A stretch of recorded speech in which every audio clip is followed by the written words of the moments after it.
Hello friends, मैं हूं लक्ष्मी सिंह और आप देख रहे हैं ग्लैम दिल से दिल्ली पॉडकास्ट। आज हमारे साथ है रीना मित्तल, जिनकी जर्नी है फियरलेस, जिनका स्टाइल है अ बोल्ड स्टेटमेंट और जिनकी आइडेंटिटी है प्योर इंस्पिरेशन। ये पेशे से एंटरप्रेन्योर, इन्फ्लुएंसर, आर्टिस्ट और एक ट्रू स्टाइल दिवा है।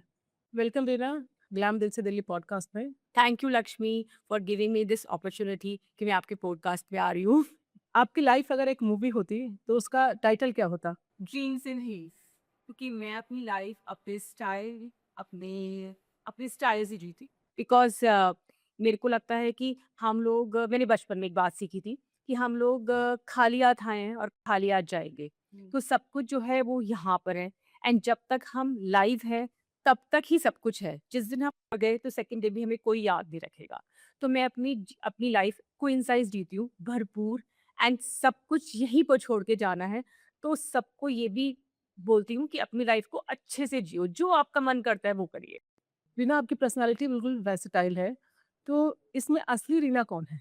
असली रीना ना एक ग्लैमर के पीछे छुपी हुई simple, emotional and deeply connected woman है।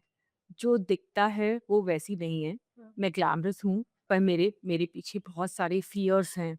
एंड मैं बहुत इमोशनल हूँ, बहुत ग्राउंडेड हूँ। एंड मैं अपनी ज़िंदगी ना अपने स्टाइल से जीती। बिकॉज़ मैंने बचपन में एक बात सीखी थी कि हम खाली हाथ आए और खाली हाथ जाए। तो जो कुछ भी है वो यही है, इस अर्थ पे है। एंड जब आपकी सांसें सब कुछ है, हम्म। तो जब तक आप यहाँ यहाँ हो, तब तक आप लोग देखते हैं आपको। अब जिस दिन आप मर जाओगे, उस दिन आपको कोई भी नहीं जानेगा। सेकंड डे ही लोग नॉर्मल हो जाते हैं, चाहे वो आपके क्लोज़ लोग भी हो। तो इसलिए ज़िंदगी अपनी भरपूर जियो, बिकॉज़ आप खाली हाथ आए हो, खाली हाथ जाओगे, कुछ नहीं लेके जाना। कोई मलाल ना रहेगी यार, मैं तो कुछ छोड़ दी शो सब कुछ जिया। लोगों को जो दिखता है कि रीना एकदम परफेक्ट है, लेकिन इसके पीछे का जो स्ट्रगल है वो क्या है? जो दिखता है, वो परफेक्ट दिखता है, पर जो स्ट्रगल है, एक लॉन्ग जर्नी है। मैं एक सिल्वर स्पून में पैदा हुई हूँ। एंड शादी से पहले my pocket money was 10,000 in 90s। And मेरी शादी अरेंज मैरिज हुई। पर मेरे फादर भी बहुत रिच थे, मेरे फादर लॉ भी बहुत रिच थे। बट माय हस्बैंड सेड कि ना मैं तुम्हारे फादर से कुछ लूँगा, ना मैं अपने फादर से कुछ लूँगा। तो हमने अपनी ज़िंदगी शुरुआत करी। तो मैं शादी के बाद मैंने 2 साल घर 3,000 रुपए महीने में चलाया। तो वो मेरे लिए बहुत डिफ़िकल्ट था। उसके बाद धीरे-धीरे अपने आप से सब कुछ बनाया, जो लोगों को दिखता नहीं है। लोगों को लगता है कि जो ये है इतनी परफेक्ट है, इतनी ग्लैमरस लगती है, इतना स्पेंड करती है, सब कुछ करती है, पर उनको नहीं पता कि इसके पीछे मेरी कितनी स्ट्रगल रही है। चाहे वो हेल्थ वाइज़ हो, चाहे वो मनी वाइज़ हो, चाहे everything, with family, with everything. मुझे प्लेट में रख के कुछ नहीं मिला। मैंने सब कुछ खुद अर्न किया है। अपनी अपनी स्ट्रगल से, अपनी मेहनत से एंड अपने बिहेवियर से एंड अपनी जर्नी से। आपकी शादी में तो राष्ट्रपति भी आए थे, यस। थोड़ा बताइए उसके बारे में। हमारी शादी एक बहुत बिग फैट वेडिंग थी, जिसमें Giani Zail Singh, Shailja, so many ministers, Bhajan Lal, so many ministers आए थे। एंड हमारी शादी हुई थी 7 कोर्ट रोड पे। वो एक वेन्यू था। उससे आस-पास 5 किलोमीटर का एरिया पूरा जाम हो गया था। एंड वो शादी बहुत बिग फैट फैट वेडिंग थी। बट उसकी शादी के बाद हम्म। मैंने और मेरे हस्बैंड ने लाइफ चूज़ करी अरेंज मैरिज होने के बाद कि हम अपनी स्ट्रगल से आगे बढ़ेंगे। आप डेस्टिनी में बिलीव करती हैं? यस, मैं डेस्टिनी में बिलीव करती हूँ। बट डेस्टिनी हो और आप काम ना करो। आप उस डेस्टिनी पे आप काम नहीं कर रहे, आप कुछ कर नहीं रहे, तो डेस्टिनी कैसे काम आएगी? डेस्टिनी तो तभी आएगी ना जब आप वर्क हार्ड करोगे, उस रास्ते पे चलोगे, जो आपका विज़न है उस पे जाओगे, तभी डेस्टिनी आपको डबल फ़ायदा देगी। वरना डेस्टिनी है पर आप घर बैठे हैं, आप कुछ कर नहीं रहे, मेहनत नहीं कर रहे, आप सोच रहे हैं कि डेस्टिनी है और मेरे पास आराम से अपने आप सब कुछ आ जाएगा, तो वो नहीं आ सकता। मतलब डेस्टिनी तभी काम करती है जब आप काम कर रहे हैं। यस। ये नहीं कि हम सोच रहे हैं, सपने देख रहे हो, हमारी डेस्टिनी पूरी हो रही है। डेस्टिनी के लिए मेहनत करनी पड़ती है। तो अभी जो आपकी लाइफ है, इसको आपने मैनिफेस्ट किया था? यस, इस लाइफ को मैंने मैनिफेस्ट किया था। बिकॉज़ जो चाइल्डहुड के ड्रीम्स होते हैं ना, हम्म। वो जब हम बड़े होते हैं, तो धीरे-धीरे हम उसको मैनिफेस्ट करने लगते हैं। हम्म। और मैंने आपको बताया जैसे कि मुझे कुछ भी प्लेट में रख के नहीं मिला। मैंने सब कुछ अपनी स्ट्रगल से पाया। तो मैनिफेस्ट मैंने किया था।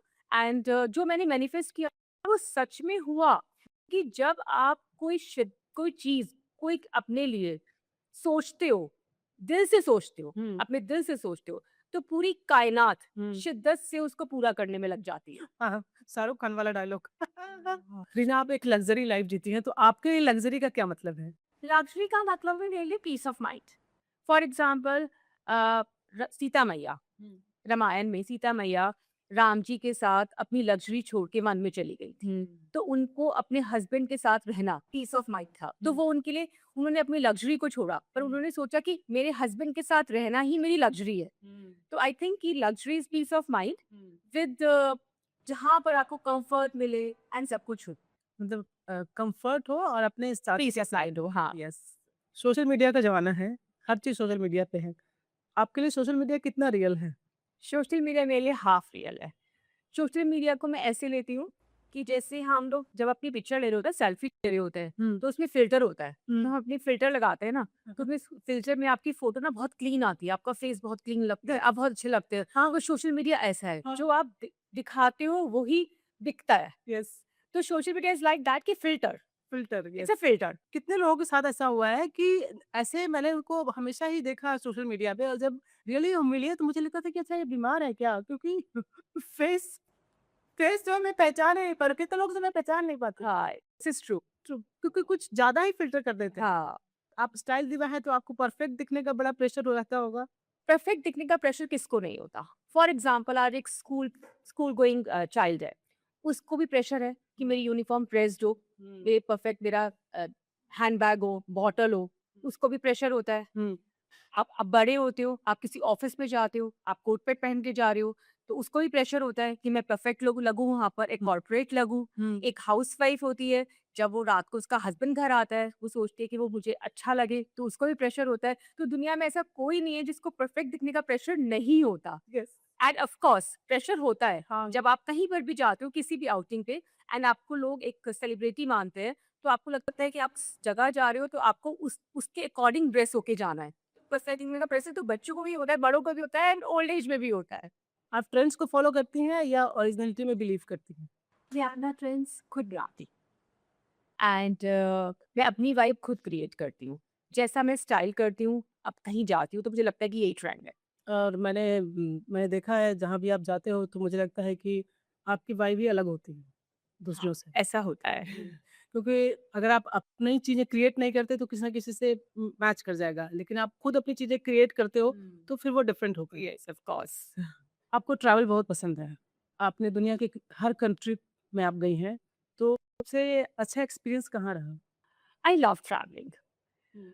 मैं पूरी दुनिया घूमी हूँ। आई थिंक सो ऐसा कोई पार्ट नहीं होगा वर्ल्ड का जहाँ मैं नहीं गई।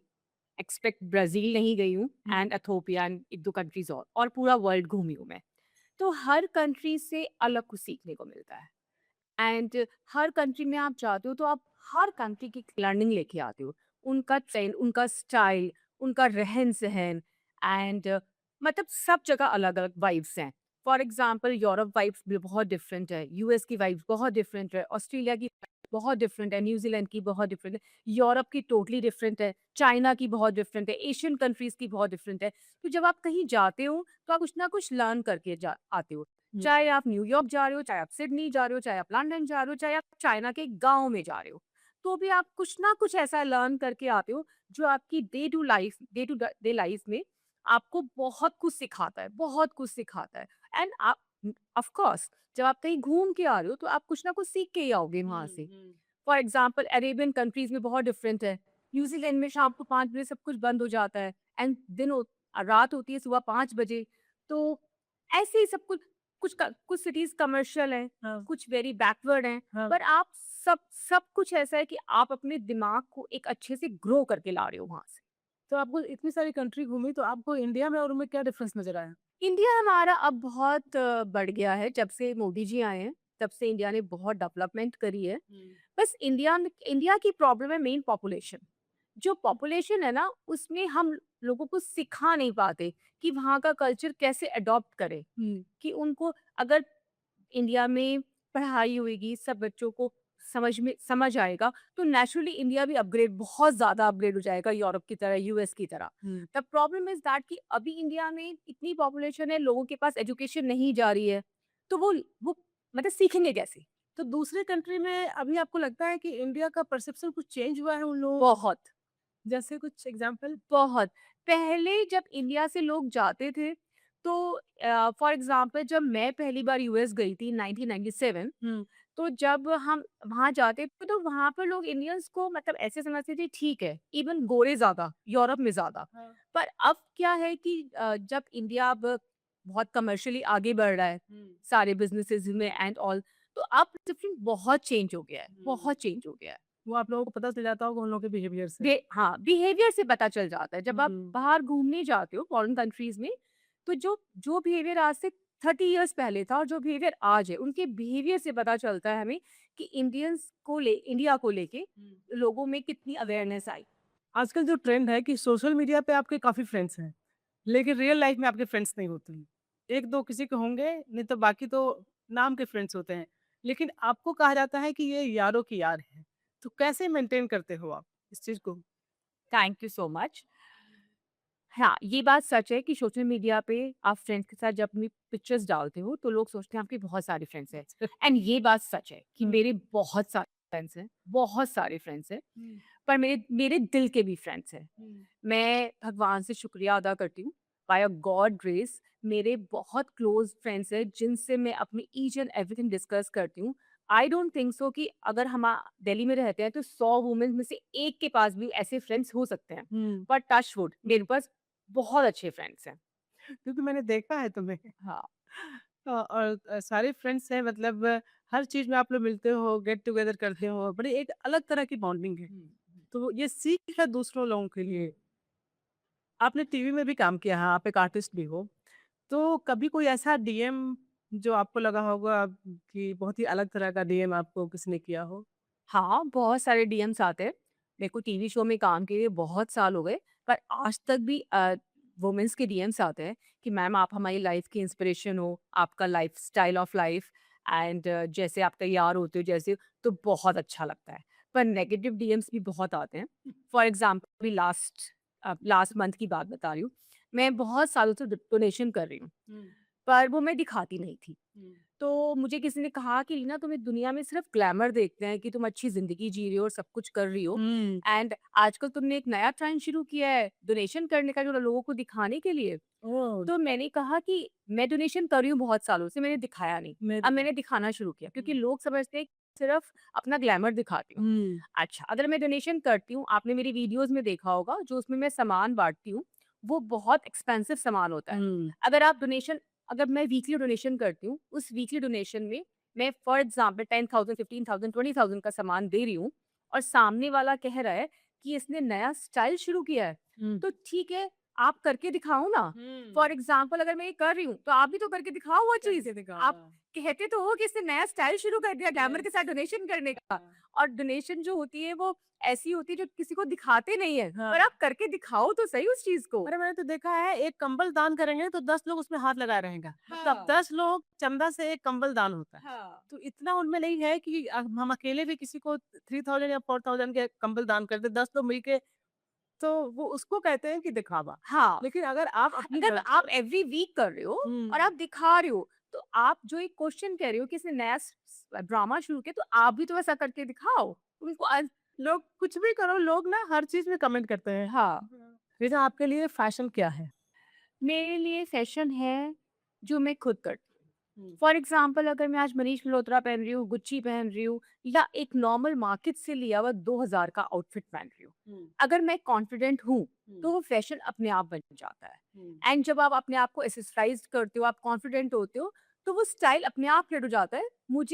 मैं अपने लिए इतनी कॉन्फिडेंट हूँ कि मैं कुछ भी पहनूँ, चाहे 5 लाख की चीज़, चाहे 1 लाख की चीज़, चाहे 2000 की चीज़, चाहे 500 रुपए की चीज़, हुँ। मेरे ऊपर अच्छी लगेगी। तो क्या स्टाइल क्रिएट करने के लिए एक्सपेंसिव कपड़े या ज्वेलरी होना ज़रूरी है? Little bit. हुँ। देखिए, अब जितना गुड़ डालोगे उतना मीठा होगा। हुँ। अब जितना एक्सपेंसिव आउटफिट लोगे उतना अच्छा आपका कट आएगा, उतना अच्छे आप सुंदर लगोगे। डिपेंड करता है आपके कॉन्फिडेंस के ऊपर हुँ। कि आपने किस चीज़ को कैसे कैरी किया हुआ है। हुँ। तो उस इट डज़न्ट मैटर कि फैशन में आप क्या कैरी कर रहे हो। आप सारे डिज़ाइनर से कपड़े पहनती हैं। तो इंडियन इंडियन डिज़ाइनर में सबसे अच्छा आउटफिट आपको किसका लगता है? अगर मैं पर्टिकुलर एक नाम लेती हूँ तो ये गलत हो जाएगा।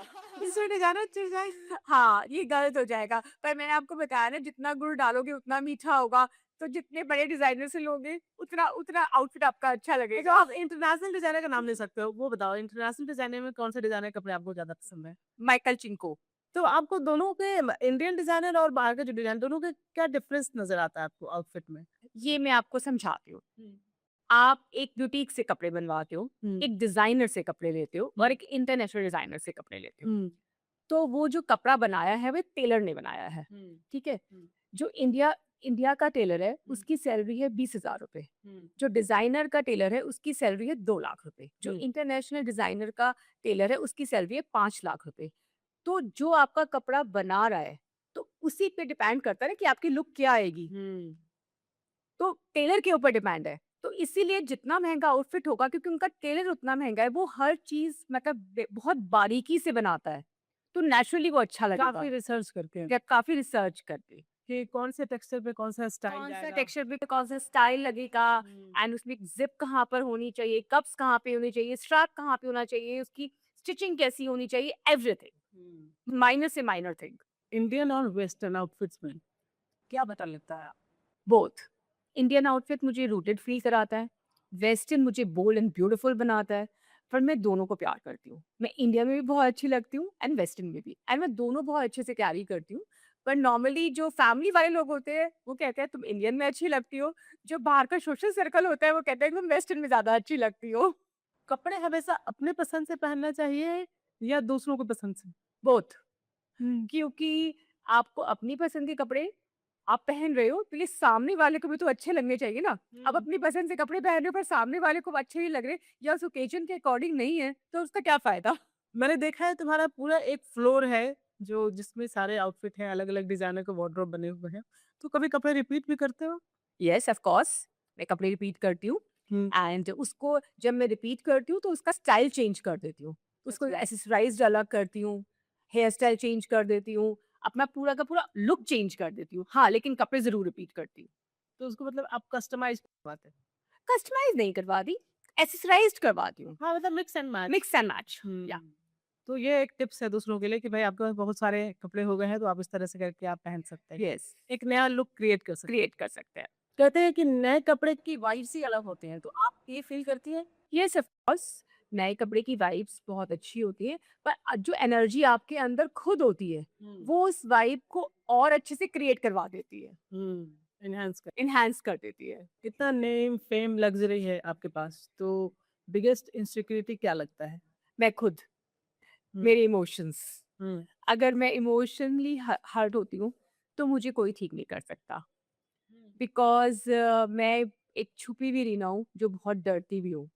तो जो मेरी मेरी इमोशंस हैं, जब मैं उस बैक में जाती हूँ, तो मैं बहुत ज़्यादा डीपली हर्ट हो जाती हूँ, एंड उससे बाहर निकालने के लिए मेरे को सिर्फ़ मेरे हस्बैंड हैं, जो मेरी काउंसलिंग करके मुझे बाहर निकालते हैं। ही is a very biggest support of mine. हाँ। उन्होंने ही मेरे ड्रीम्स पूरे किए हैं, उन्होंने ही मुझे लग्ज़रियस लाइफ़ दी है, एंड मुझे इतना बोल्ड बनाया है कि मैं आज यहाँ आपके साथ बैठी हुई हूँ, और मैं आज लिटिल बिट एक सेलिब्रिटी भी हूँ। हम्म। तो मैं उनको बहुत थैंक्स करती हूँ कि उन्होंने मुझे इतना बोल्ड बनाया।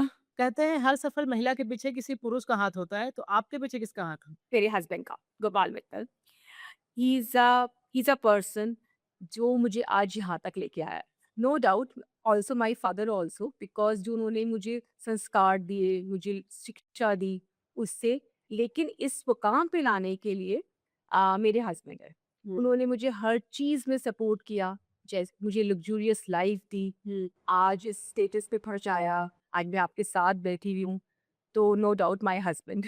मुझे लगता है कि अगर आप दोनों साथ हैं तो दोनों एक दूसरे के सपोर्ट सिस्टम। स्ट्रेंथ है, हाँ। एक दूसरे की स्ट्रेंथ है। आजकल मैं ये आपसे सुनना चाहूंगी, घर में बहुत सारे घरों में देखिए हस्बैंड वाइफ में ईगो क्लैश होता है, हुँ। तो वैसे में कैसे हैंडल करना चाहिए? नो डाउट ईगो क्लैश होता है। After all we are human beings. Hmm. तो अगर हम ह्यूमन बीइंग्स हैं तो नेचुरली ईगो भी आएगी, दर्द भी होगा, हम्म। सब कुछ होगा। हम्म।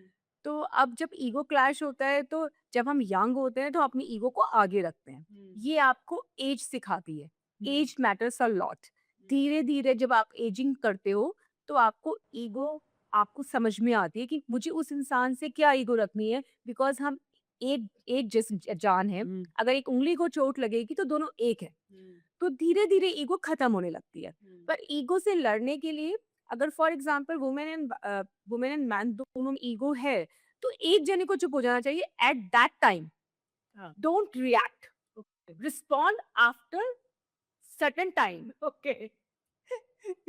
तो झगड़े नहीं होंगे? तो झगड़े नहीं होंगे। Don't react at the moment, हाँ, रिस्पॉन्ड आफ्टर सम टाइम, हाँ, ये नॉट दैट टाइम। तो आपके झगड़े नहीं होंगे। पर ये धीरे धीरे समझ में आता है। आप ब्लेस्ड हैं कि आप एक ऐसी फैमिली में पैदा हुई जहाँ आपको कोई स्ट्रगल नहीं करना पड़ा। लेकिन कई लोग होते हैं जिनको स्ट्रगल करना पड़ता है। तो लगता है आपको आज के डेट पे कि जो महिलाएँ हैं, लड़कियाँ हैं, उनको इंडिपेंडेंट होना चाहिए? Yes, of course. आजकल की गर्ल्स को इंडिपेंडेंट होना चाहिए, बिकॉज अगर आप इंडिपेंडेंट हो, लेकिन इंडिपेंडेंट के साथ ग्राउंडेड भी होना चाहिए। हुँ, ऐसा नहीं कि आप अर्न कर रहे हो, इंडिपेंडेंट हो एंड आप अपने लाइफ पार्टनर को, अपने घर वालों को कुछ मत समझो। दोनों चीज़ों का मिक्सचर होना चाहिए। एंड मैं ये सच सच में मानती हूँ कि इंडिपेंडेंट होना बहुत ज़रूरी है, पर लेकिन ग्राउंडेड। आजकल 40 टू 50 जो एज ग्रुप है, इसमें ज़्यादातर लोगों को देखा गया, ज़्यादातर महिलाओं को कि वो डिप्रेशन में चली जाती हैं। चूँकि आपका बहुत बड़ा सर्कल है, तो आप बताओ आपको क्या लगता है, क्या रीज़न है इसका? एक्चुअली डिप्रेशन में जाके क्यों? बिकॉज़ वो होम बाउंड हो गई हैं। हुँ, एंड पहले जॉइंट फैमिली होती थी, तो हुँ, हम लोग बात करते रहते, तो डिप्रेशन आता ही नहीं था। आजकल हमने इसको मेनोपॉज़ से जोड़ लिया है कि हुँ, आपको मेनोपॉज़ आ रहा है लेट 40s में, अर्ली 50s में, तो आप डिप्रेशन में जा रहे हो। और मेनोपॉज़ की वजह से आपको डिप्रेशन हो रहा है एंड सो मेनी थिंग्स हो रही हैं आपको। हुँ, बट ऐसा नहीं है। हम जब तक इस एज में आते हैं, तो जो हमारी डेली रूटीन की लाइफ होती है, पहले बच्चों को स्कूल भेजते थे हुँ, और शादियाँ करते थे, यहाँ तक आने तक हम फ्री हो जाते हैं। यस। तो अब हम फ्री हो गए, हमारे पास कोई काम नहीं है एंड कोई फैमिली नहीं है जिससे हम बात नहीं कर पा रहे, एंड तो इसलिए हम डिप्रेशन, उस चीज़ को डिप्रेशन लेने लगते हैं और हस्बैंड बिज़ी हो जाता है। एंड हस्बैंड बिज़ी हो जाते हैं। और दूसरा, जो हम किटी पार्टी में जाते हैं, घूमने जाते हैं, वो अपने आप को दिखा रहे होते हैं कि हुँ, हम वो एन्जॉय कर रहे हैं, यस। पर दिल से एन्जॉय नहीं करते। ओके। क्योंकि दिल से एन्जॉय करने के लिए ना आपको छोटी-छोटी चीज़ें चाहिए। हुँ, कि आप पहले के टाइम में हम लोग कभी कुछ सामान लेने जा रहे हैं, कुछ करने जा रहे हैं, पर आजकल अमेज़न ने, फ्लिपकार्ट ने, ब्लिंकिट ने इतना ईज़ी कर दिया है कि आप कहीं जाते ही नहीं हो, हुँ, तो आप सब कुछ घर में आ जाता है। हुँ, तो अब आप उस चीज़ को डिप्रेशन में लेते हो कि बिकॉज़ आप होम बाउंड हो एंड आप लोनली हो गए हो। अच्छा। येस, तो उनको क्या करना चाहिए? उनको सबसे पहले तो अपने अपने आप को ढूँढना चाहिए कि हुँ, उन्हें किस चीज़ में इंटरेस्ट आता है। हुँ, एंड उस चीज़ को वो धीरे-धीरे, स्टार्टिंग जो होती है वो 2 मिनट से होती है, हुँ, कि आपने पहले 3 दिन 2 मिनट किया, चाहे आप योगा कर रहे हो, प्राणायाम कर रहे हो, या आप कहीं मार्केट जा रहे हो, चाहे वॉक कर रहे हो या शॉपिंग पे जा रहे हो, तो आपने पहले पहले 5 मिनट्स किया, उसकी ड्यूरेशन बढ़ानी चाहिए। तो हुँ, धीरे-धीरे आपका डिप्रेशन ऑटोमैटिकली दूर हो जाता है। हम क्या करते हैं, हम सोचते हैं कि हमें डिप्रेशन हुआ, हम डॉक्टर के पास जाएँ, वो एक मेडिसिन दें, हम खाएँ और नेक्स्ट डे से हम बिल्कुल खुश हो जाएँ। हुँ। पर ऐसा पॉसिबल नहीं है। आपको अपने अपने आप करना पड़ेगा, सेल्फ डिस्कवरी करनी पड़ेगी। हाँ, और आपको थोड़ा अपना सर्कल भी थोड़ा बढ़ाना पड़ेगा। बहुत सारे डिपेंड करता है, हर हुँ, वुमेन का अलग-अलग होता है, कोई एक्स्ट्रोवर्ट होती है, कोई इंट्रोवर्ट होती है, हुँ। तो वो तो आपकी खुशी पे डिपेंड करता है। पर आपको अपना डिप्रेशन 90% खुद सॉल्व करना चाहिए, बजाए कोई मेडिकल नीड लेने की। आजकल देखने में आ रहा है कि शादी के 6 महीने के बाद या 1 साल के बाद ही डिवोर्स हो जा रहा है। तो इसका क्या रीज़न? इसका बहुत सिंपल सा रीज़न है। एक रीज़न इसका है कि आजकल गर्ल्स बहुत इंडिपेंडेंट हो गई हैं, हुँ, ठीक है? और एज में शादी नहीं होती, शादी लेट होती है। हुँ। जब आपकी शादी लेट होती है, तो जैसे हमारे टाइम में कहते हैं ना, कच्ची मिट्टी होती है ना, तो उसका घड़ा बहुत जल्दी से बन जाता है। बन जाता है। आज आप जब लेट शादी करते हो, हाँ, तो आपके अंदर ईगो बहुत आ जाती है यस। एंड आपका माइंड उस अकॉर्डिंग डेवलप हो चुका है। हुँ, फॉर एग्ज़ाम्पल कि आज जो गवर्नमेंट ने एक एज बना रखी है 18 साल और 21 साल, किस साल? हाँ। तो वो कुछ सोच के ही बनाई होगी ना। तो अब लड़कियाँ आजकल शादी ही लेट करती हैं, 25 के बाद, 27 30 32 में। हाँ। तो आपका माइंड वैसा बन गया। तो आपने, जब आपका माइंड वैसा बन गया, तो आप किसी नए घर में उस चीज़ को समझ नहीं पा रहे। एडजस्ट करने में दिक्कत एडजस्ट करने में बहुत दिक्कत हो जाती है। हुँ, एंड सेकंड थिंग, जो आपकी पेरेंटिंग है, जो आपकी पेरेंटिंग है, वो भी बहुत डिपेंड करती है कि जैसे आपको पेरेंट्स ने आपको संस्कार दे रखे हैं, अब लड़कियाँ इतनी इंडिपेंडेंट हो गई, अच्छे-अच्छे स्कूल्स, कॉलेजेस में पढ़ती हैं, सोशल मीडिया इतना आ गया है, तो उनको एडजस्ट करने में बहुत प्रॉब्लम होती है, इसलिए उनके डाइवोर्स होते हैं। आपके इस जर्नी में लाइफ का टॉक्सिक पार्ट क्या रहा? Comparison, negativity and jealous. तो आप खुद को इससे कैसे निकालें? जब मैं अपने आप को किसी से कंपेयर ही नहीं करती तो मैं निकाल सकती हूँ अपने आप को, बिकॉज़ मैंने एक बार पहले ही बोला था, रीना एक ऐसी है जो अपने स्टाइल खुद मेंटेन करती है हुँ। एंड मैं लोगों से नहीं सीखती, लोग मुझसे सीखते हैं।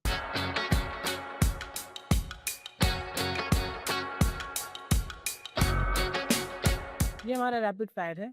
लग्ज़री या कम्फर्ट? लग्ज़ूरियसली कम्फर्ट, फेम या पीस? बोथ। फेम, पहले फेम नहीं चाहिए था, but now I want fame. Instagram या real life? Both. Instagram I said ना कि it's a filter life, but real life of course. Delhi को एक शब्द में एक्सप्लेन दिल्ली करें। दिल वालों की। Oh good. ग्लैम दिल से दिल्ली। हाँ। लव या ambition? Balance of both. No compromise? Yes. पहले मैंने कॉम्प्रोमाइज़ करके बहुत ज़िंदगी जी है। पहले कॉम्प्रोमाइज़ किया, but now no compromise, only self respect. Only self respect. Reena एक स्टाइल आइकॉन है। तो आप ओके। क्या चाहते हो कि लोग आपको किस तरह से याद करें?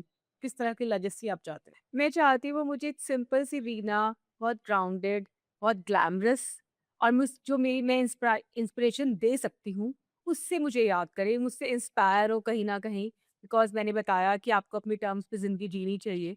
और आपके लाइफ का टाइटल क्या होना चाहिए? Dreams in heels become limitless.